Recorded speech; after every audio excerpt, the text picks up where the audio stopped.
2014, I made a visit to Mariupol, and at that time in Mariupol we could still hear shots and fire.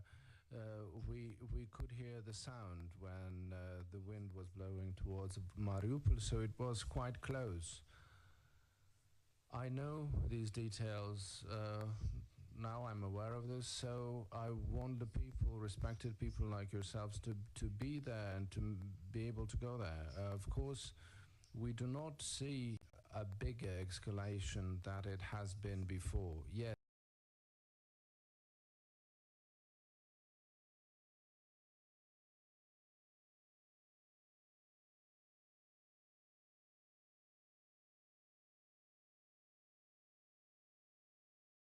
Friends, they called upon Russia to pull back. I don't think the situation is more intense than it was at that time. At the peak time in early 2021, it was very intense.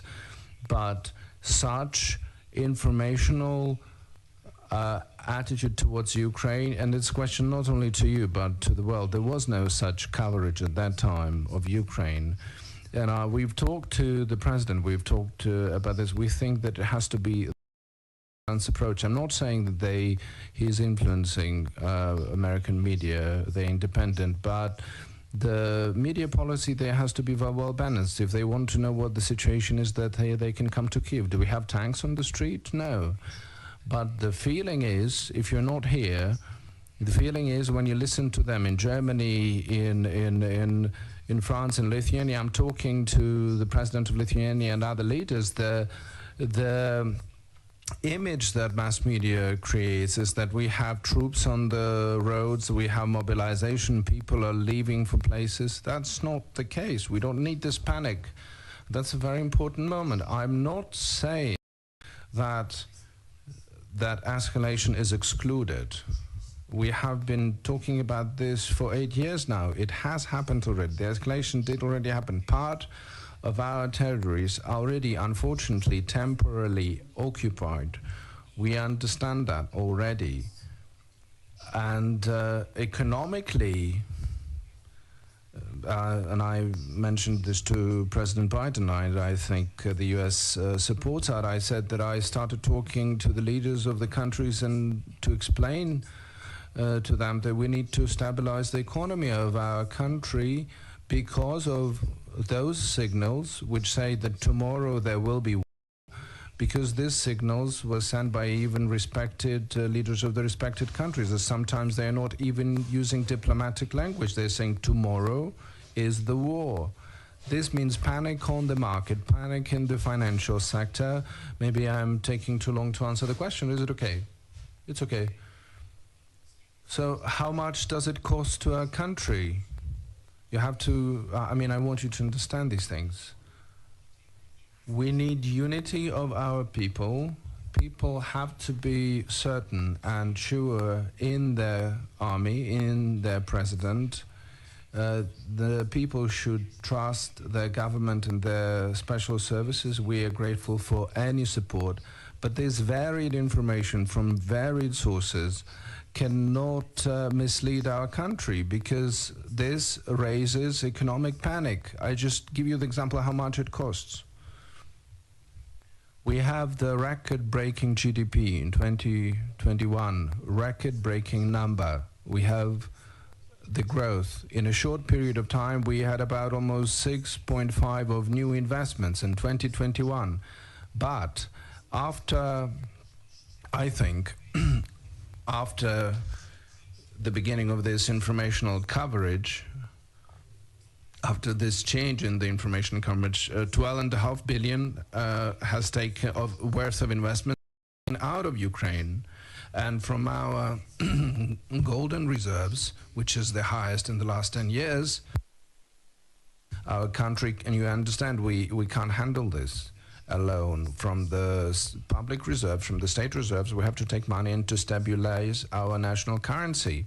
This is what we're trying to explain. This costs that's a lot. It's very expensive price to pay for Ukraine. And this is the price we're paying for the unbalanced, unreasonable information policy. And that's one of the deep questions, and this is why I'm explaining this. And they're saying that we have some misunderstanding. We don't have any misunderstandings with President. I just deeply understand what is going on in my country, just as he understands perfectly well what's going on in the United States. That's it. So we're done with about money. Bloomberg. Do we have Bloomberg here in the room? Yes, please. If you have a question over there, behind the cameras.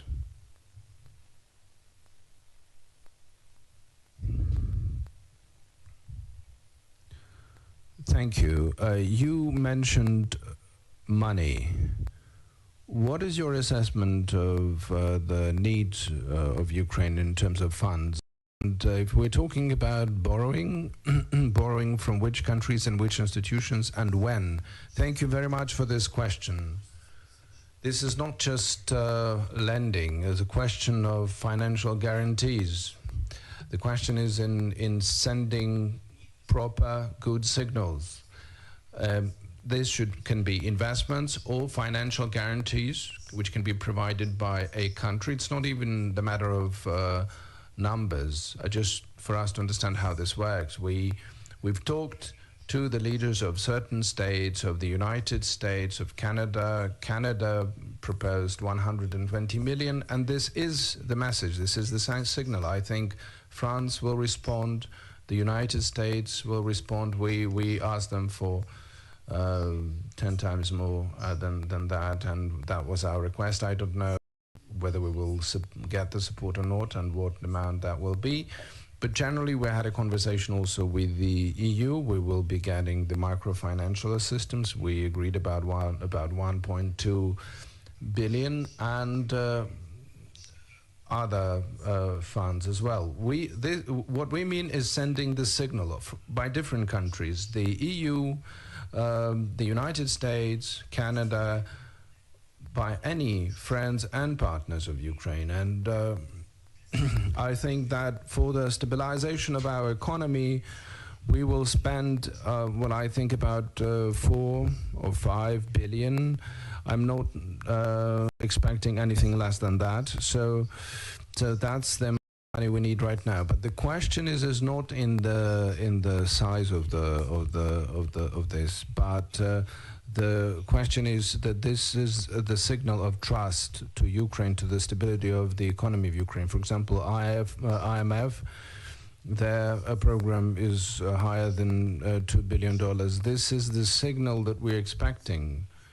And we're expecting for these tranches to come faster. CNN, please, the floor is yours.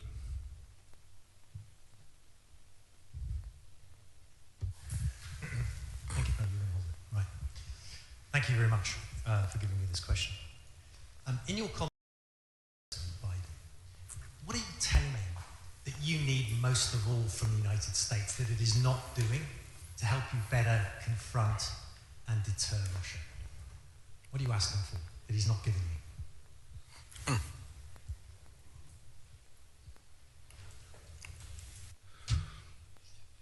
Thank you for this question. I have a good memory of the face. I think we met in Donbass, didn't we? And I think you saw it for yourself. You have seen our courageous people. I think you saw that we all want peace, but we stand to protect our country, because I'm not just the president. I'm the husband, I'm the son, I'm the father. We have things that we want to protect, and that's why I'm discussing these questions in detail with President Biden. I want everyone to be on the same page as where I am. So they don't need to love Ukraine as much as I do. You have your own country, but at least I want you to get to grips with what we are facing and the risks and the details. This is why the questions that we have been discussing with the president, by far not the first time, we are the questions after the event.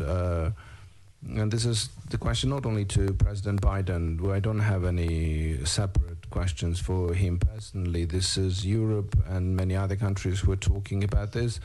So there are countries who still mention there are some preventive measures that can be introduced to make sure that Russia doesn't escalate.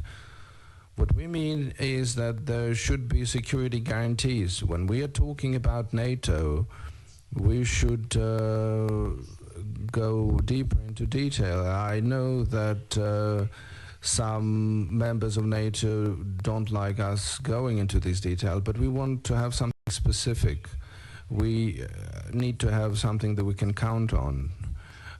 First of all, security guarantees, if we were talking about NATO, and the second is the level of our army. No matter when we get into NATO or whether we will be there at all, nothing in this case depends on us.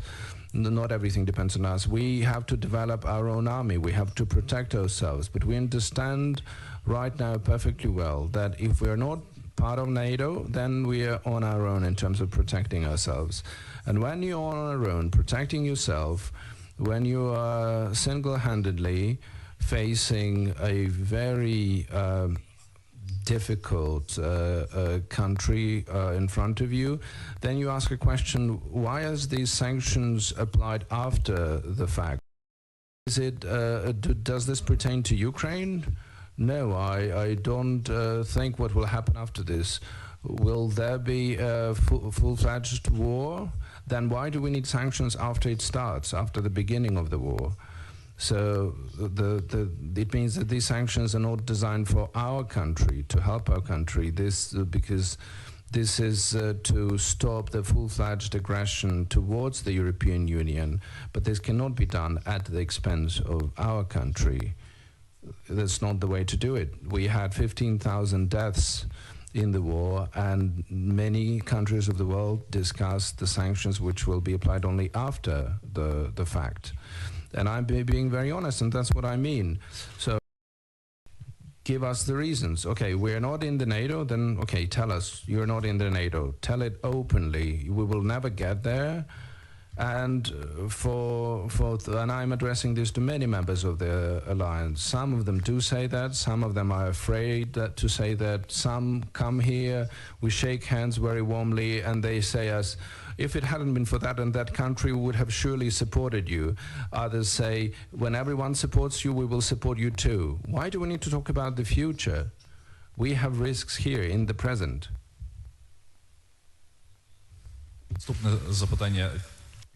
The next question, channel 4, over there.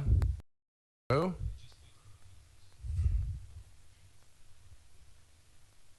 President, you have thanked the British government for providing some anti-tank weapons, but what about the fact that London is a centre for the laundering of Russian money?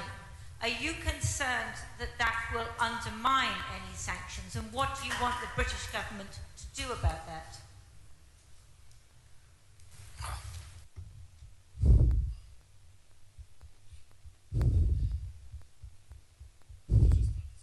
Very complicated question.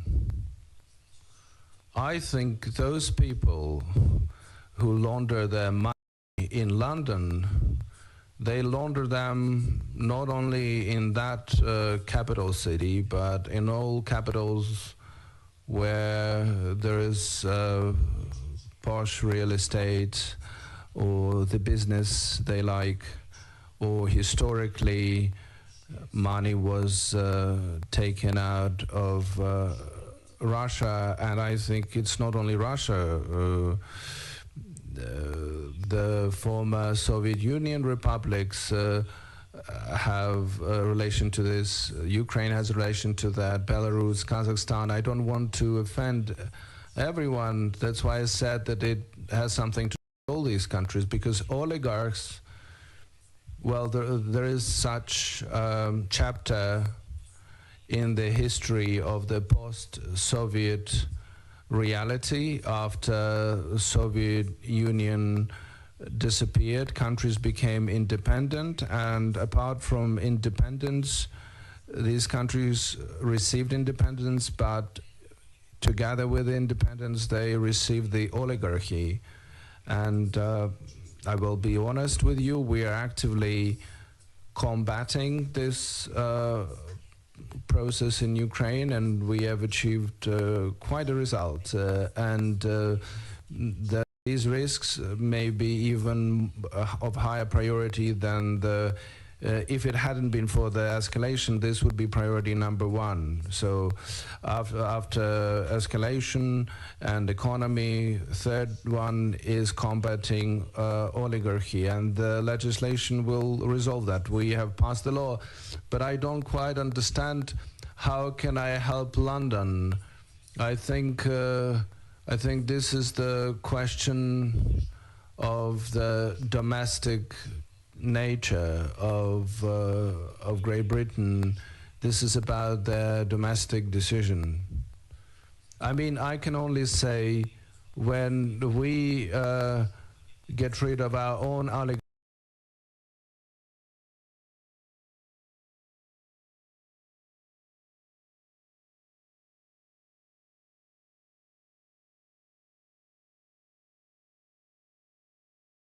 back to your first answer, and just thinking specifically about the Russian threat, what is it that you know that President Biden doesn't know?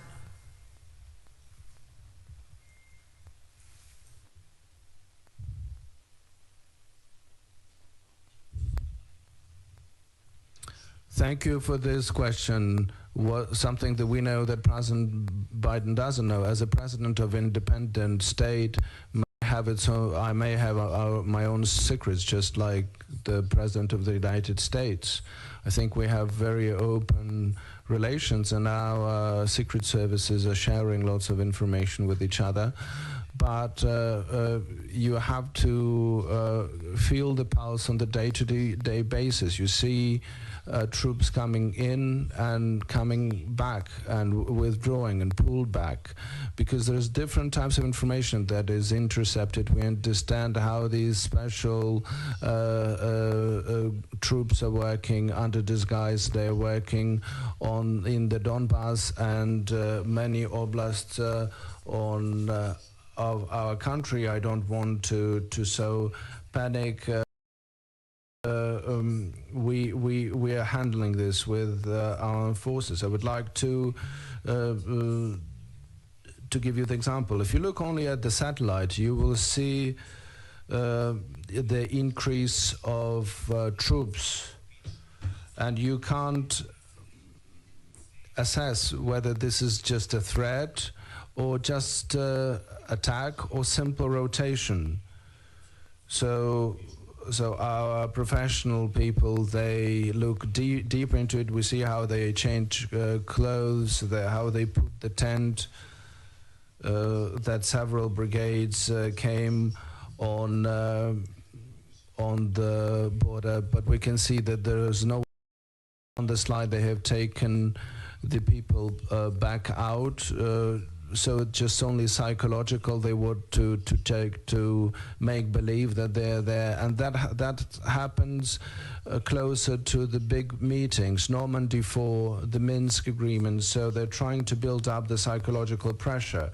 So and we do see these things happening, and this is why we clearly understand. Remember, we had the build-up of troops in 2021. There was the peak of these drills, and there was a signal sent by Russia and some European countries that it turned out that Russia started to pull back the troops, and then it was confirmed by many mass media and the intelligence, but our people saw that the army wasn't pulled back. They would pull back several steps and then bring them back, and we saw it at that time, and we said that in the early 2021 this was done just for the show, for their internal constituency, that the drills are over, we're not threatening anyone and we're pulling back, but at that time.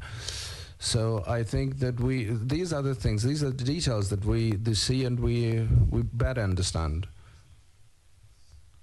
Sky News, I know that you have your crew somewhere close to the front line, so question is for you. That you are talking down the threat of an imminent invasion just to preserve your economy, and actually the Americans are right. It is a real possibility that that can happen imminently. Is that what's really going on here?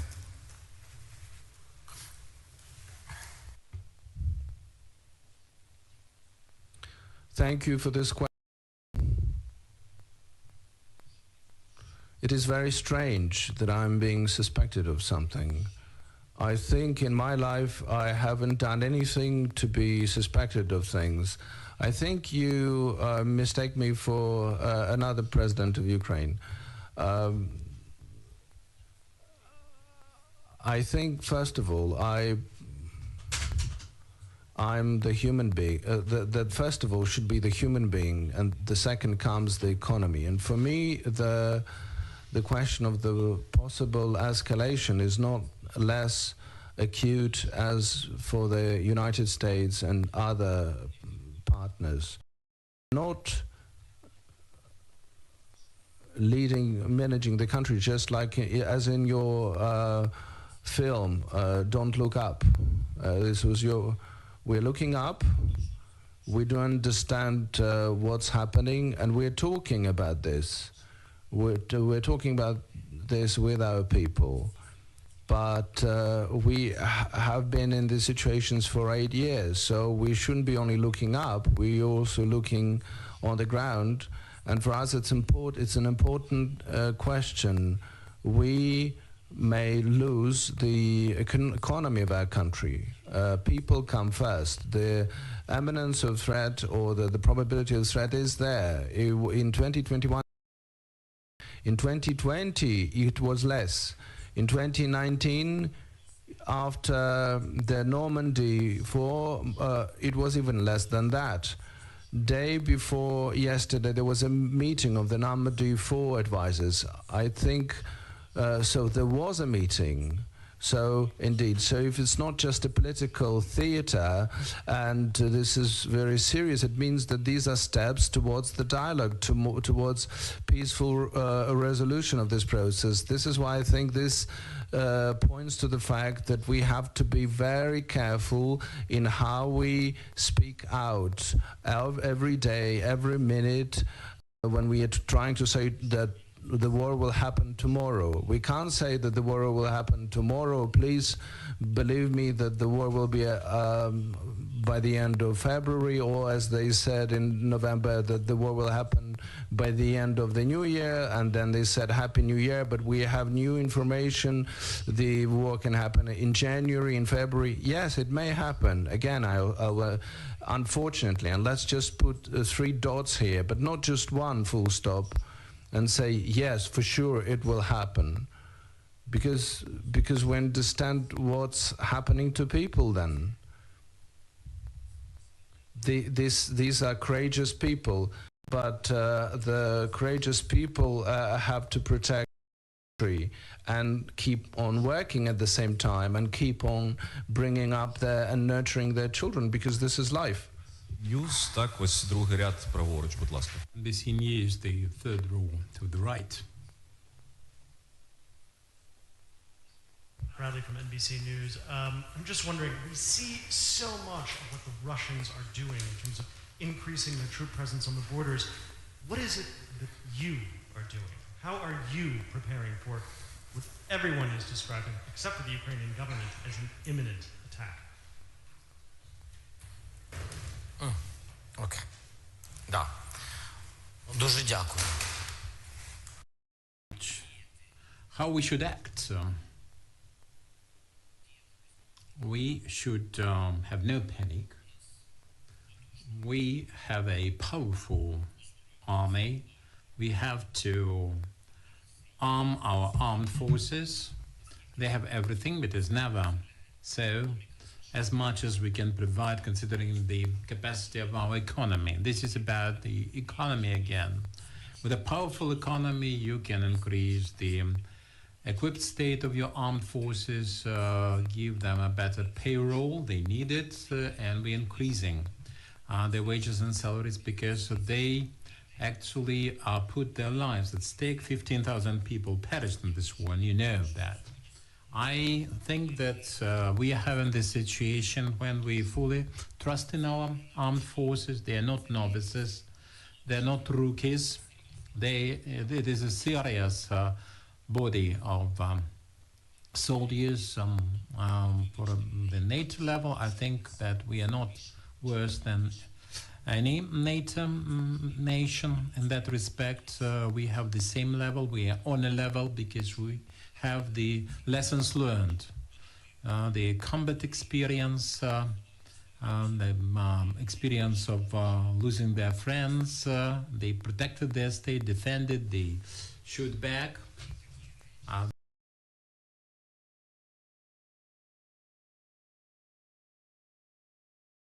Good in Afghanistan, military reconnaissance force, 1,000 people evacuated in a very expedient fashion. So we have to do everything to make our army stronger.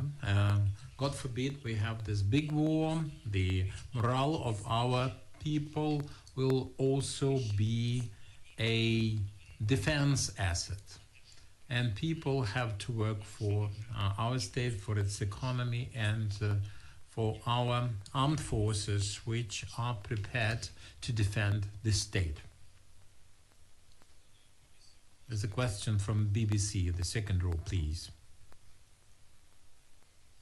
Mr. President, I wanted to understand directly from you then. I understand, of course, this is a conflict that has gone on for many years. I understand that the threat from Russia ebbs and wanes, it comes and it goes. But could you tell me directly your assessment now of the threat from Russia to Ukraine? And a further question, if I may. Given that Russia is making its view extremely clear about Ukraine's possible membership of NATO, I wondered from your perspective, is the theoretical membership of NATO at some point in the future an ambition that's worth fighting for? Дякую вам. Thank you very much. Well, a proxy war, and this is the proxy threat, or threats in plural, threats to Ukraine and other countries, also in plural. We are not the only neighbor to the Russian Federation. We are not the only neighbor to the temporarily occupied territories. So with a full-scale war, there won't be just a war with Ukraine or against Ukraine or just in the territory of our state. This is going to be a proxy war, infops, cyber ops. We are trying to protect our sites, but we can understand where it is launched from, the Russian and other destinations, so to speak. If we discuss war with the result of firing, this is one kind of war. This is the 20th century war. We are having a different type of war right now, and we are in this situation. We've learned to protect ourselves, and we are very grateful for the assistance. But we have learned to live with this and develop with this. And that's what I was talking about. But the threat is imminent. The threat is constant.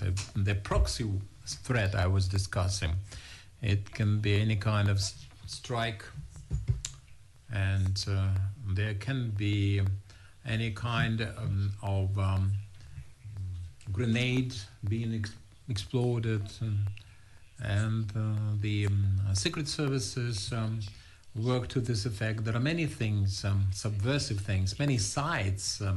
I don't remember exactly, but recently we had this, something of the kind, but we have learned to protect ourselves, to defend ourselves. This is our life. We have to lead, taking it globally, as a global issue that we are facing, protection of human life. There we can raise the issue of NATO membership, the second part, the latter part of your question. And of course, the security guarantees, It's not being defended by somebody else's army instead of our own. But we are talking about preventive sanctions. I talked with the president about that and many interlocutors. NATO is not about war. NATO is about sanctions.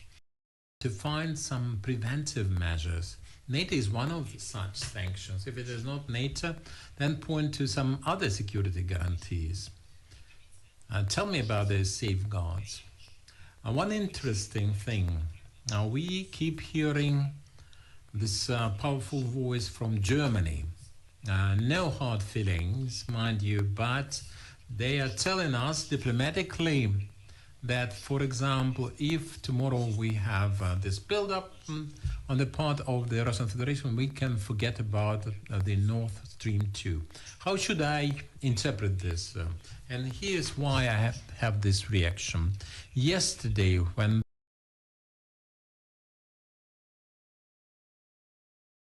this year, the build-up, and we discussed the Nord Stream 2, they would say, if it is launched, they said, Ukraine will get some security guarantees, energy security guarantees. We discussed that with Germany, with the United States, with the EU, the sort of guarantees we could expect. And we discussed that with the European partners, and the European partners in their turn had to discuss that with the Russian interlocutors, the transit of gas for 10 to 15 years to be prolonged at least, to be renewed for this period with a contract to that effect, with the supplies from our European partners. Now we can see how the discourse is changing there. Nobody is talking anymore about energy security for our state. They say if we have the build-up, there's no Nord Stream 2 then. Well, that's the proxy war for you. I understand that people have their concerns, they have their challenges, they have their troubles and interests, which we call national, but you can also have this fellow feeling for other peoples.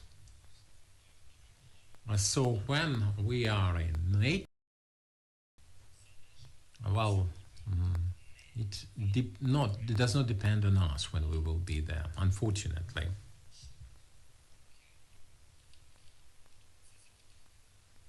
Is this a question? A request? Green Ulch from 7 News. What more could major non-NATO allies, countries including Australia, be doing to assist or support Ukraine at this stage?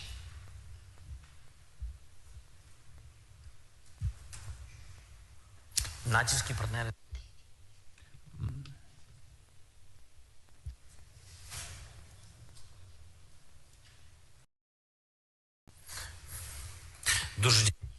Thank you very much for your question. Unfortunately, I have to say that we are grateful for the support already rendered, and I was talking about the financial safeguards. Don't interpret this as some kind of lending facility to stabilize our economy. But we need stabilization for our economy with investments, FDIs coming from some country of origins. This is not for the sake of mere development, but if somebody believes in our stability, in our future, can lend their helping hand, not instead of actually undermining our position. And they will come in maybe for 10, 15, 100%, so it is too early to expect for the income. The income is, the profit is for the future. The profit, the income is in the attitude. Talking of Australia and other partners, you're welcome. Invest in our country. Please demonstrate that you believe in Ukraine. In Ukraine, you trust. And talking of NATO, I'm not supposed to discuss NATO in every single answer I'm giving here, but we can see no alternatives for the purposes of security, other countries, if they are prepared to offer some security option or defense option or some other format of alliance to provide assistance, real powerful assistance at a particularly difficult moment, we're prepared for this. We are working on such options. This is very important, you understand. So with the NATO, I dropped that line somehow, but NATO nations, what will they do? Excuse this example, but this is just an example. We are in this difficult situation presently, and that's why you're all here.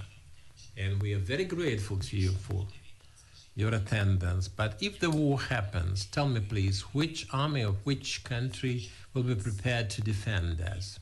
No army, no country. It's not going to happen. And this is very scary for NATO, because if Ukraine is in NATO, and then, God forbid, something evil happens, they will have to defend their member. And this is a very serious challenge for NATO. But let me tell you this. Some European countries think along those lines, and they count on having no risk with Ukraine as a member. But if there is this big war we have all been referring to here, and the war starts, it will be also at the borders of some NATO nations, for certain. And we can expect some provocations there, because some of those countries used to be the Soviet Republic in their day. And are you sure that, can you be certain that if the smaller, in terms of size, NATO members say that we are having a war at our borders, are you convinced that they will be protected, defended, or somebody's going to die for their freedom and statehood? Wall Street Journal, the first row, and to my left. You can see that they need it, right? Thank you so much for having us here. We just heard part of your speech to the foreign ambassadors, and we heard you tell them, obviously that's your message here as well. I'm wondering, beyond just the talk of imminent war, if you're trying to, if you're at all concerned about some of the divisions that are starting to come to the surface within NATO members, especially as they talk about the imminence of war, and then also their differences start to become more vocal. So if you can talk about that. And if I may, just one more question. U.S. Secretary of State Tony Blinken last week talked a lot about the domestic political issues that you're facing right now and some of the struggles. We saw former President Poroshenko in the streets just a few days ago. Can you talk about how concerned you are about that issue and how it's challenging you to confront this? Thank you.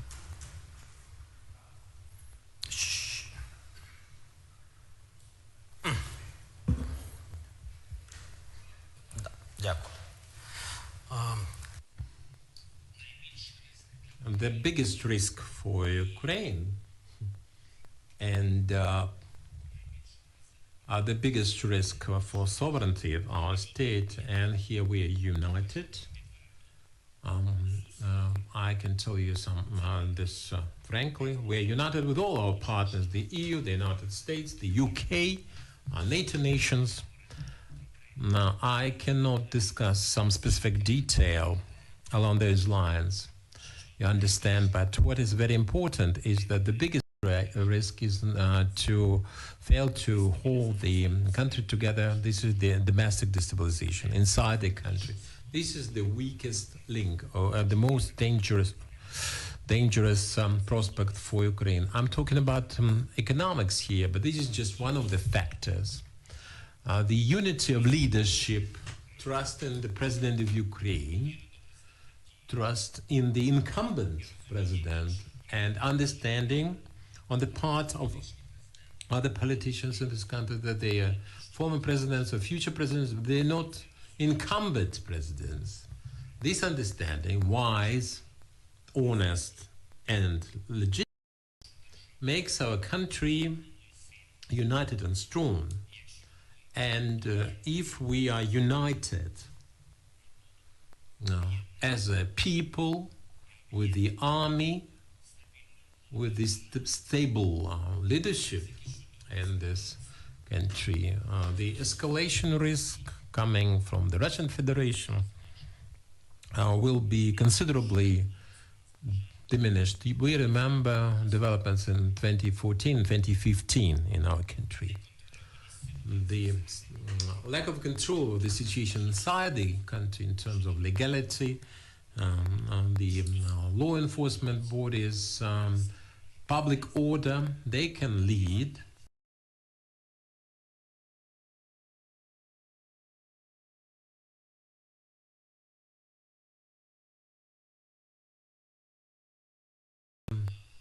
when we have some actions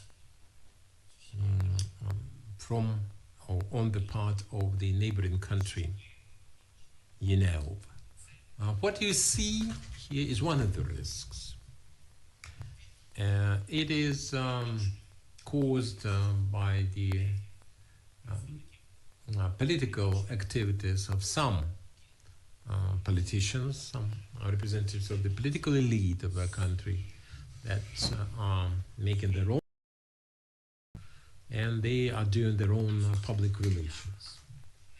That's all. I did not see any disturbances in our streets. We see no disturbances, and we can say that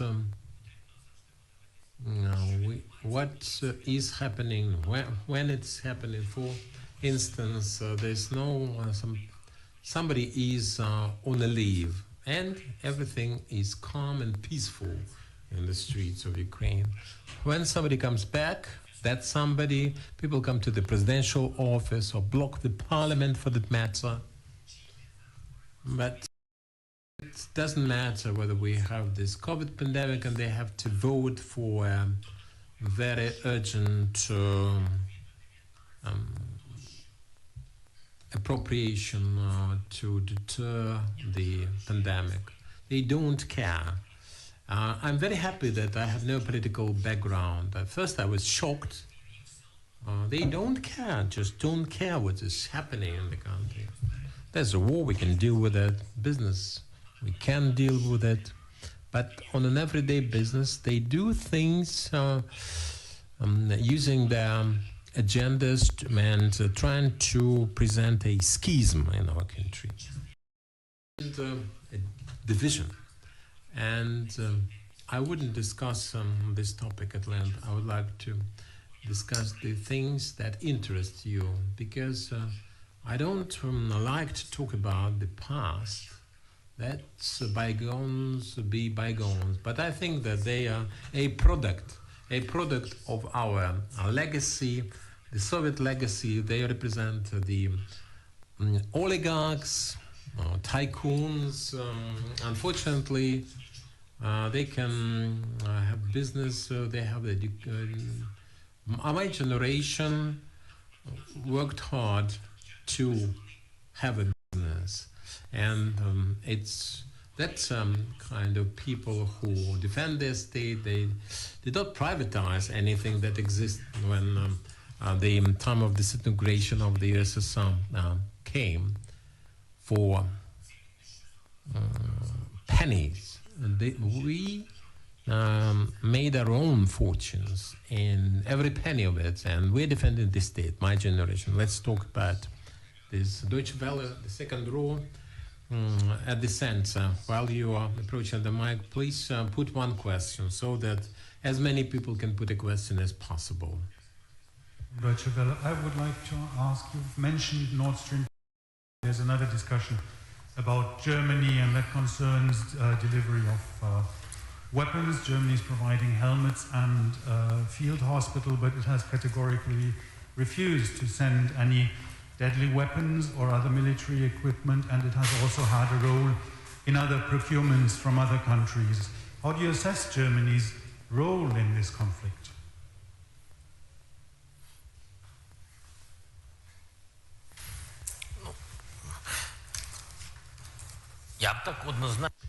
I cannot say that Germany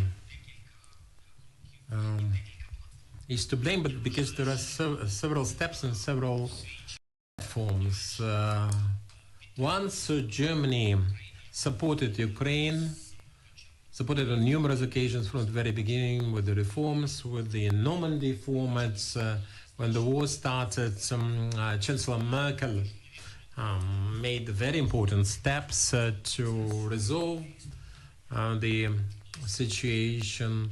She had contacts with the Russian president to that effect, and I had a special relationship with him. That's the way I see it. And presently we had this meeting. My head of office, Andrei Yermak, reported that France, Germany supported Ukraine trying to start negotiating after such a long break or interval in any kind of talks. This is one direction. There's another one where I think that Germany can do a lot. A lot depends on Germany. This is consolidation and the alliance for support of Ukraine. This is the vision, not just in words, but in deeds, as to the membership for Ukraine in the EU. And you should be proud that your state has such an influence over the other EU members because of the economy historically. So there are many answers to the question why, but this is on the one hand. On the other hand, you have to understand that we are always aware of all this. We are aware of your influence over these countries. That's why we expect you to help us in that area. For the lethal weapons, this is not the last and the only example, or this is not the first and not the only example. Let me give you another one with the energy collapse this year. And we had great difficulties, very grave difficulties, because of the blockage of the coal supplies, the troops around us, the panic, no purchasing from Russia, and our coal being mostly in the temporarily occupied territories.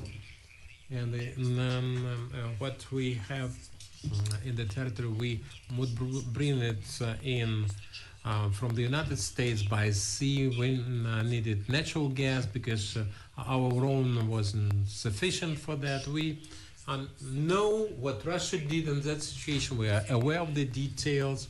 But at that point, we were approached by Moldova, and they needed assistance. Maya Sandu, president, said that our people are freezing. They talked to Russia.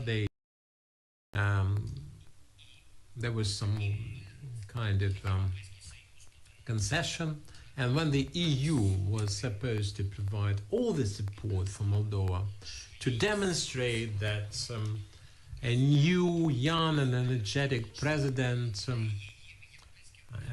enjoy that support with the European vision, seeing Moldova and the EU, but they started thinking about it with the red tapes and some wheels within wheels being considered, but they are freezing now. And we gave him what we could, as much as we could. We gave her what she asked for. We did not expect things that would happen 2 or 3 months later, and we did it. So this is about weapons. It is very important to help when there's a need. This help, a definite need. This is a serious signal issue. This is a serious challenge presented. I don't wish that Germany, or the people of Germany, I don't wish that you feel in your own experience the same thing around your borders like what we have. I would never wish this for anyone. And I once told Chancellor Merkel about the issue. I told her, I understand that this is business, this is an Atlantic process and so forth, but just imagine that you have those troops at your borders, at your doorstep. Would you arrange a Nord Stream 2 with them in that situation? So where's this contact line like we have in the Ukrainian Donbass for business and reality? Where's the contact line? So I do not wish that you have the same situation. We'll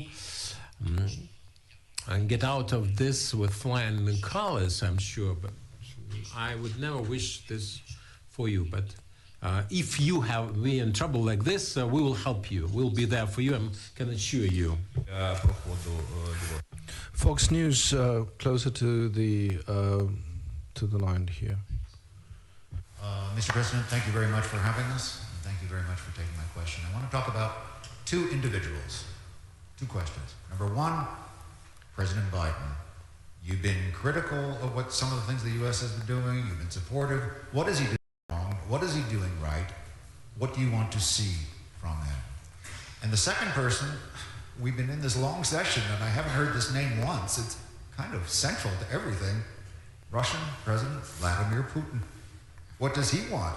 What does he want to get out of your country? How can you deal with him? What kind of a threat is he? So, President Biden and Russian President Putin. Your thoughts?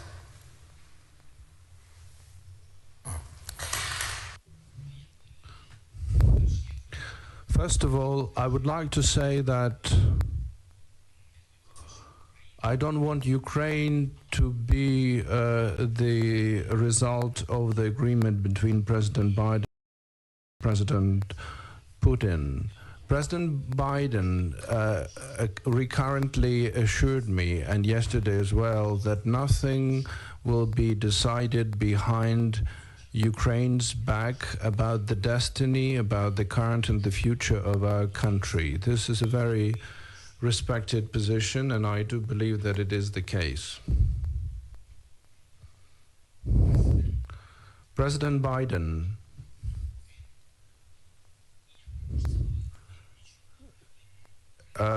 doesn't owe anything to Ukraine. I'm not being critical of President Biden. I'm being critical of anyone and myself as well. Currently, we live in the present day, we fight in the present day, we survive in the present day. We want to bring back our territories, we want to stop the war. I'm not being narrow-minded. I see these things. I see these things in the broad daylight. We've lived here for 8 years in this. We know Russia for much longer than 8 years. We know that. And there are people who support us on the other side as well. And this is why many of these doors I'm talking about are closed. But as a president of Ukraine, I need to knock on all the doors, the doors of all leaders, and propose different formats, propose different platforms for agreements. Not only the platforms where we can get the result, but at least to start the talks. Because when people are talking, there are no places for weapons there. That's a good start. So what the President Biden can do, I don't know whether he can do. I would like to believe he can do that, and that he will succeed. And that is to have a negotiation platform in between the US, Russia and Ukraine. At least this would be a parallel process.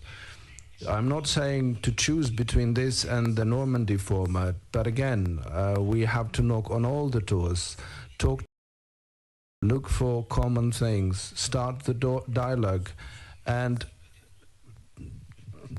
stop for a minute and talk about the humanitarian things, talk about NATO, about risk. Some want to go to NATO, some don't want to be in NATO, but what do you propose as instead? How do you ensure energy security for Ukraine? These are related things, related questions, and I would like very much for President Biden, and I would like that, and he knows that. Each time we talk, I'm proposing different steps that could come from our country. I don't want to go into details of this. These are starting levels, but we are talking about this with him, and I do believe that he can help us, because the United States is a big economy, is a big country. That's why. And what did you ask about Putin? Hi. What is your feeling about President Putin? What is he up to? What does he want? How can you deal with him? What is the danger?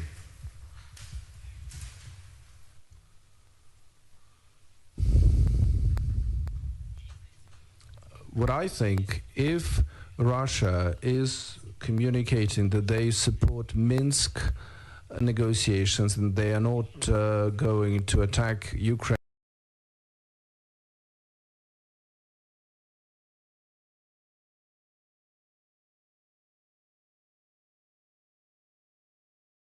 steps to prove them true.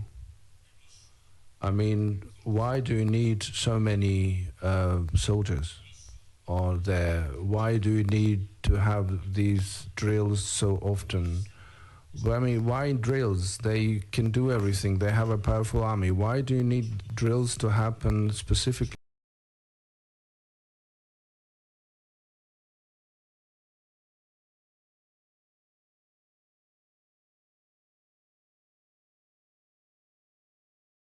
Many years, some were on this side. I mean, there can be any provocation.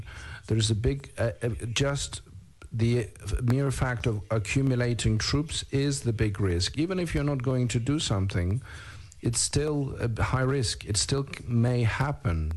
Why are you doing this? To threaten? What is this sadomasochism? What is the pleasure of this, of someone being afraid? We are not afraid, but there are people, ordinary people who live there, who live in their houses. They are not military people. Why? What's the point of this? Why? Just to put our economy flat on the shoulders? That's impossible. I mean, they're big people. We are big people. 40 million plus is a lot. We have generations growing up who will remember these things. They will never forget. So specific things, concrete things. If you have a question, let's sit down and discuss. I mean, I think the foreign minister Federation recently said again that if the president of Ukraine wants to negotiate and agree, have him come to the St. Petersburg or Moscow or Sochi. Well, first of all, why? And then he says, but we can't discuss questions of Donbass there because this is internal Ukrainian issue. So why invite in this format, in this way, for the person to disagree because of the way you put it? I mean, you're an grown up. Why do you do it like that, in that manner? So I mean, have nothing else to do. Why are you proposing things that won't work? So it means you don't care whether the person has died on the border or not today. So it's just blunt cynicism, high level. That's it. I mean, how can I not talk about Donbass? The whole world is talking Donbass, and I, as a president of Ukraine, shouldn't care about what's happening on my border, the borders, on the contact line. And how can you offer me something like this? What for? But I do want to meet. I'm not afraid of any format of the meeting. Bilateral, okay, I don't care. I'm ready. Why do you need to invite me to Sochi, of all places? For me, what? To ski there? I mean, what are we talking about? This is serious things. Okay, let's meet in Odessa. Let's swim in the water there, in the sea. I mean, it has to be serious. People don't understand the value of the human life, and that's what it's about. I do support the serious dialogue. We have lots of challenges. We have lots of questions. Okay, let's not discuss all of them. Let's take one, any. Okay, the exchange of prisoners. Why do you care? Are you getting satisfaction from people sitting there in prisons? Like, what's the point? What is your historic victory in this? So you will be in the history because people were kept in prison there? Why? I mean, I think this is the wrong position in the first place. It is fruitless. It's about someone willing to break someone else, getting the result you want. The life goes by, and the minister, their minister, is not as a young person, and the life goes by, and new generations come. We need to agree. We need to negotiate.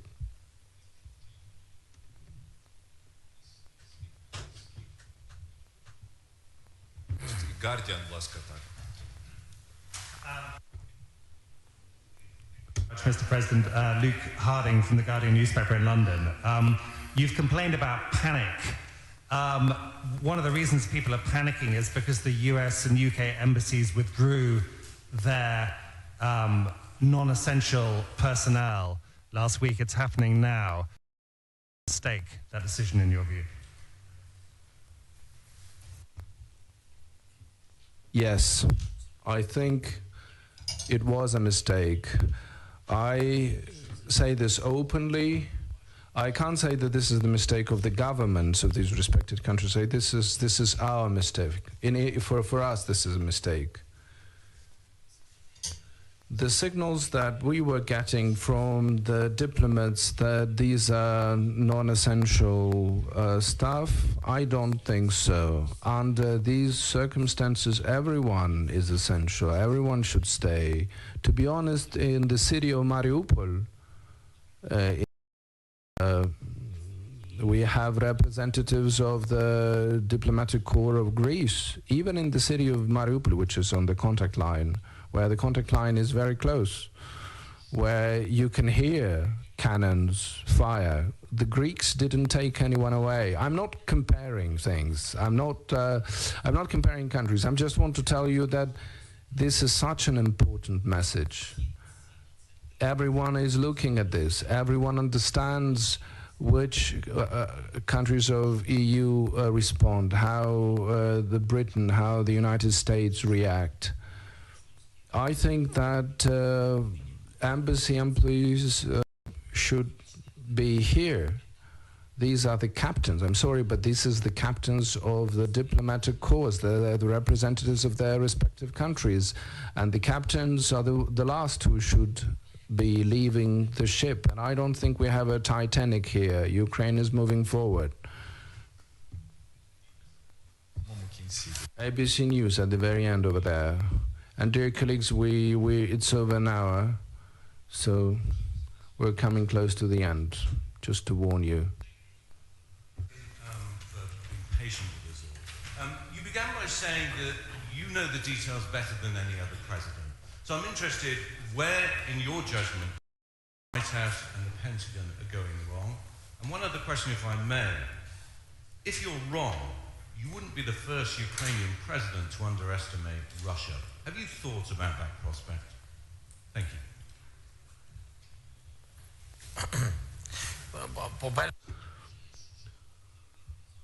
I think your assessment is not quite precise of what I said. We are getting ready as much as possible to any scenario, and we have several. And by the way, your countries are aware of them, of many of them. We secrets from our partners. They see this. They see that we are preparing as much as possible. That's what I mean. Getting ready versus saying what we are saying, and specifically, are different things. I think it has to be a quiet military preparation and quiet diplomacy. There are things we do share with our partners at any case regarding any case of possible escalation. We do all it takes on that side.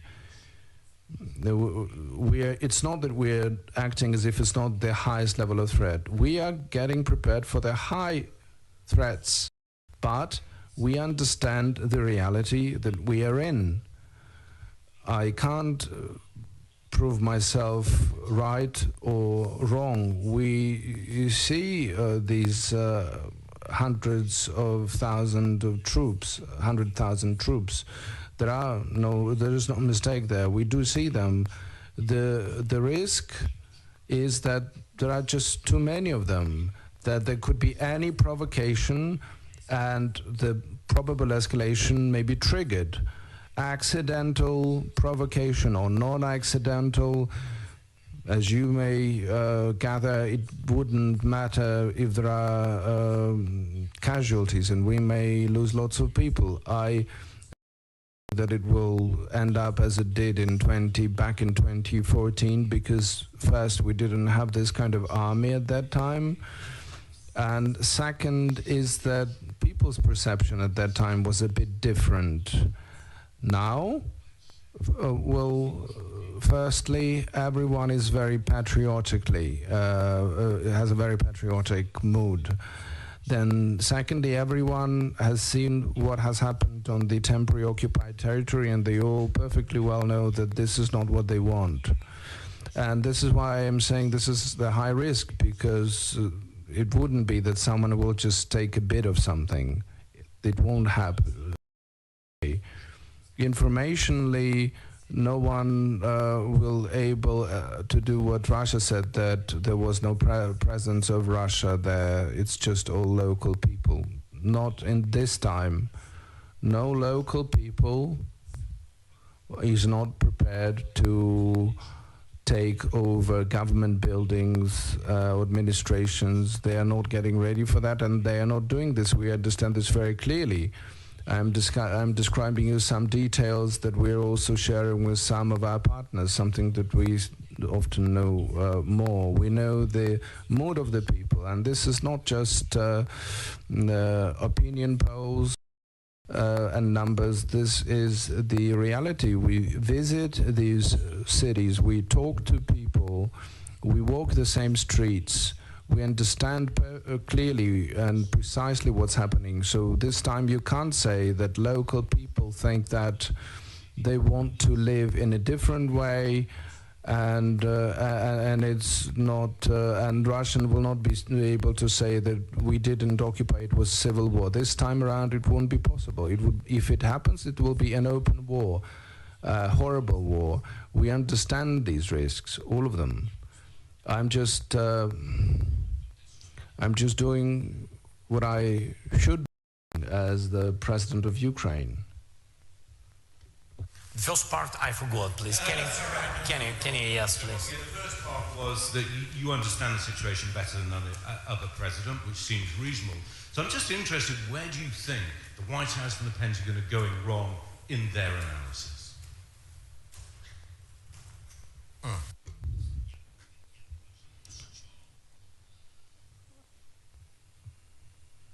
I don't think that the White House is going very wrong in their analysis. I don't think so. I think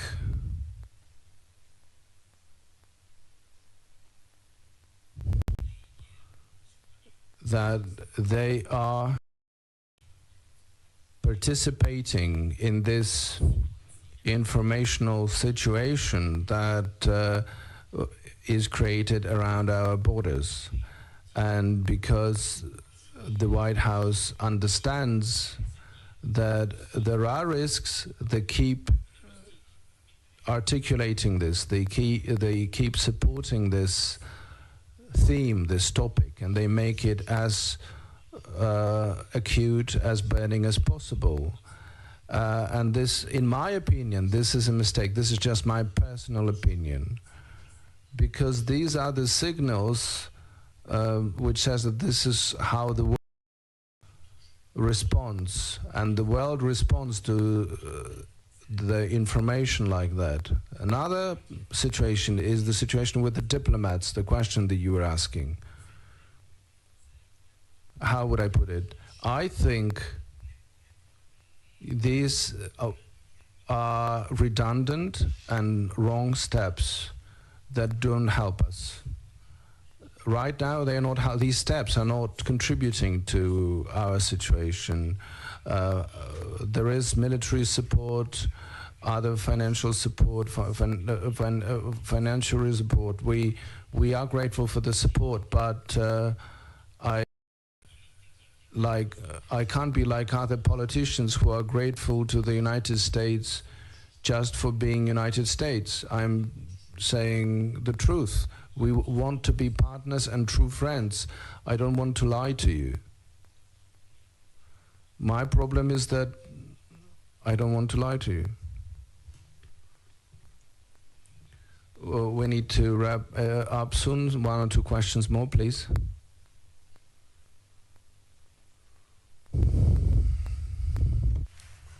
Привет, Mr. President. Crystal Gamassing, Global News. Your Chief of Security and National Defense told me earlier this week that it's not just about troops, but about a terrorist attack on key infrastructure. Can you share any information about any of those sort of physical or cyber attacks that have been identified or prevented?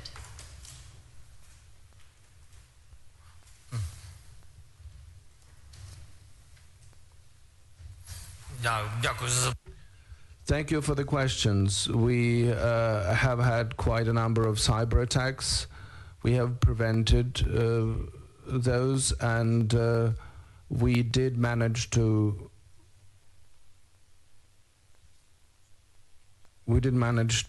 restore and recommission many websites of our government institutions.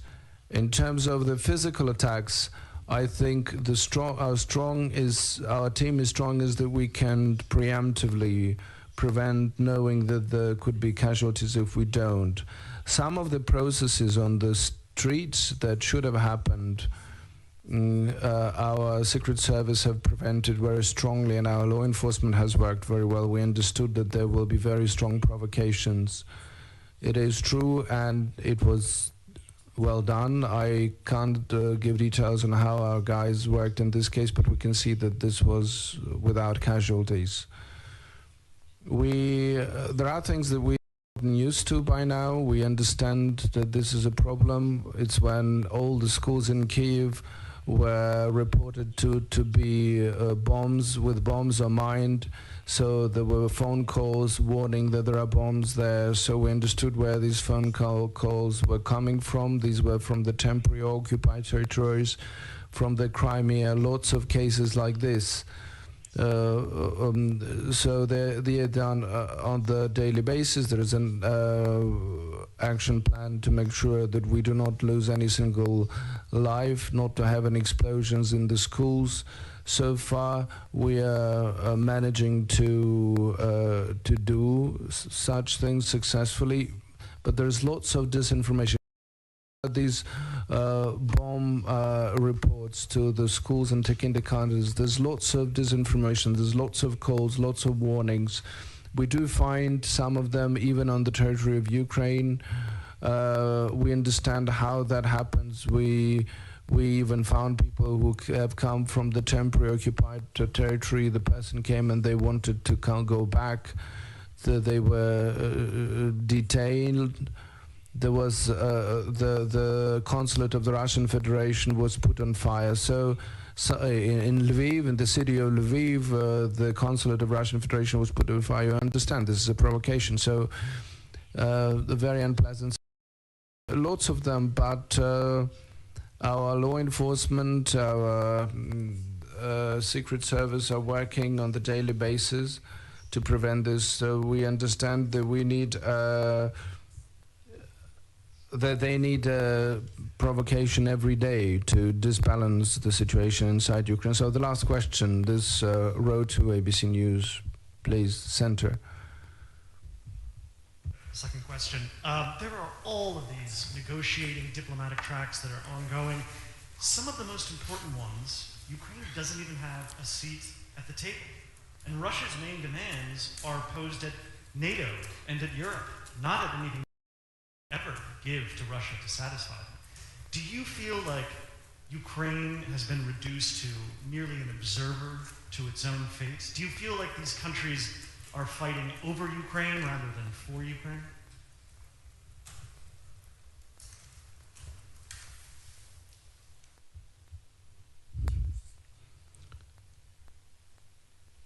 Thank you for this question. You know, I don't know about all negotiations, although I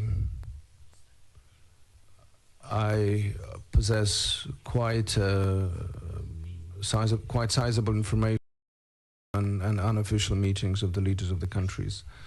And the question that the Ukraine has been discussed by these leaders, it's clear the people meet and they discuss some of the burning questions. We want Ukraine to be the entity, subject, not to have outcomes that would influence us without our participation. But I think, according to the information that we know, so far we managed to achieve this. Our partners, I think, behave with us in a partner-like approach, or some of the things that we mentioned today are not completely clear to us, but nevertheless the question is who we are and how we feel ourselves to be and where are we going, and the most important is the certainty. And I am absolutely calm when I say that Ukraine is an independent state, it's a respected state, and the decision will be with the people of Ukraine. No one will decide instead of us. Even if these leaders agree about something, I am sure that these agreements will be illegitimate and temporary in nature. Thank you, Mr. President. Thank you, dear colleagues. I do hope that you will receive all the answers to your questions, and thank you for your interest to Ukraine.